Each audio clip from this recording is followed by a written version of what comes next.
Imagine surviving World War II. The Nazi doctors have finally been put on trial. The world promises never again. New international rules are written. Doctors swear that no human being should ever be experimented on without consent. But while the world is condemning Nazi medical crimes, another government is quietly beginning its own human experiment. Not in Germany, not in Japan, but in Guatemala. Over the next 2 years, hundreds of prisoners, soldiers, psychiatric patients, and other vulnerable people would be deliberately infected with sexually transmitted diseases. Many never agreed. Many never even knew. And decades would pass before the world learned what really happened. Tonight, we're talking about the Guatemala Syphilis Experiments. Welcome to the podcast, You Can't Unhear. The Second World War had just ended. Millions of soldiers were returning home. Along with injuries came another growing concern: sexually transmitted infections. Syphilis and gonorrhea were spreading rapidly among military personnel. Fortunately, penicillin had changed medicine forever. Doctors now knew the antibiotic could cure syphilis. But another question remained. Could penicillin stop someone from developing the disease if it was given immediately after exposure? That question became the foundation of one of history's most disturbing experiments. Leading much of the project was Dr. John Charles Cutler, a physician working with the US Public Health Service. Cutler had already participated in earlier research involving prison populations. Those studies produced limited results. Researchers wanted a setting where they could control participants more completely. The United States itself posed ethical and legal obstacles. So they looked elsewhere. They chose Guatemala. According to historical records, Guatemala had strong diplomatic ties with the United States. Government officials agreed to cooperate. Researchers were granted access to prisons, military barracks, orphanages, and psychiatric hospitals. These institutions housed thousands of people with very little ability to refuse participation. Instead of asking individuals, officials often approved participation on their behalf. Modern medical ethics would consider that completely unacceptable. But at the time, the researchers moved forward anyway. Researchers first attempted to spread syphilis naturally.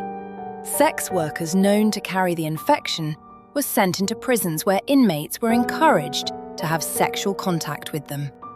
When infection rates proved lower than expected, the methods became increasingly invasive.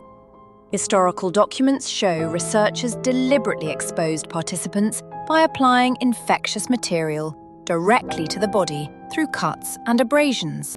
Some psychiatric patients were injected with infectious material. Others were subjected to procedures that had no therapeutic benefit whatsoever. Many participants never understood what was happening. Many believed they were simply receiving medical care. Perhaps the most disturbing part of the project happened inside Guatemala's National Psychiatric Hospital.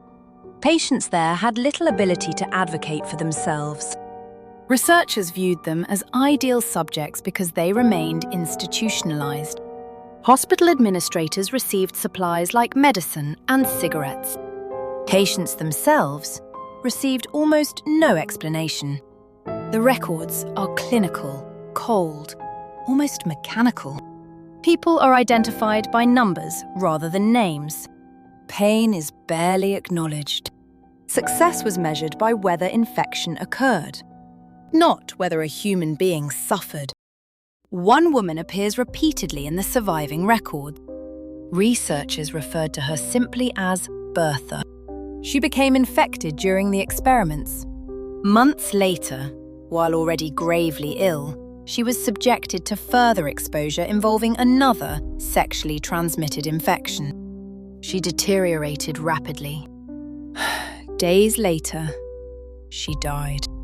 Her story has become one of the strongest symbols of how completely these researchers abandoned the principle of do no harm. The exact number remains debated. The surviving documents confirm that more than 1,300 people participated in various aspects of the experiments. Many historians believe the total number affected was significantly higher. Hundreds were deliberately exposed to disease. Some later received treatment. Many did not. Researchers never fully documented every outcome, which means some victims will likely never be identified. What makes this case even more astonishing is that almost nobody knew it happened. Unlike many scientific studies, these findings were never formally published. The documents remained buried inside government archives. Dr. Cutler continued his career. Years later, he became involved in another notorious study, the Tuskegee Syphilis Study. There, hundreds of African American men with syphilis were intentionally left untreated for decades, even after penicillin became the accepted cure. The Guatemala Project and Tuskegee were different studies, but together they revealed a troubling pattern. In both cases, vulnerable populations bore the greatest burden. For more than 60 years, the Guatemala experiments remained largely forgotten. Then, medical historian Susan Reverby uncovered Dr. Cutler's unpublished papers while researching Tuskegee. The documents describe the Guatemala Project in extraordinary detail. When the findings became public in 2010, they sparked international outrage. The United States government formally apologized to Guatemala. President Barack Obama personally apologized to Guatemalan President Alvaro Colom. An independent presidential commission launched a full investigation into the experiments. Today, the Guatemala Syphilis Experiments are taught alongside the Tuskegee Study, the Nuremberg Code, and the Belmont Report as defining moments in medical ethics. They reinforced principles now considered fundamental: informed consent, voluntary participation, independent ethical review, and respect for every patient's dignity. Rules that many people now assume always existed were strengthened because tragedies like this proved exactly what happens when they don't. Medicine has saved countless lives.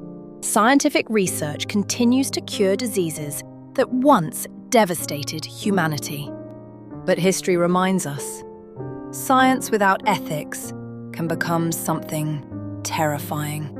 The victims in Guatemala weren't remembered because they made headlines.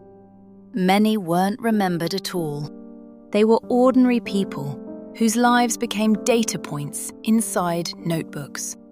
And for decades, their stories remained hidden. Perhaps that's the most unsettling part. Sometimes, the greatest horrors aren't committed in secret laboratories hidden underground. Sometimes, they're written on official government letterhead, filed away and forgotten, until someone opens the drawer. And finally, the truth comes out. Thanks for joining me tonight. Until next time, stay curious, stay safe, and I'll see you on the next episode of the podcast, You Can't Unhear.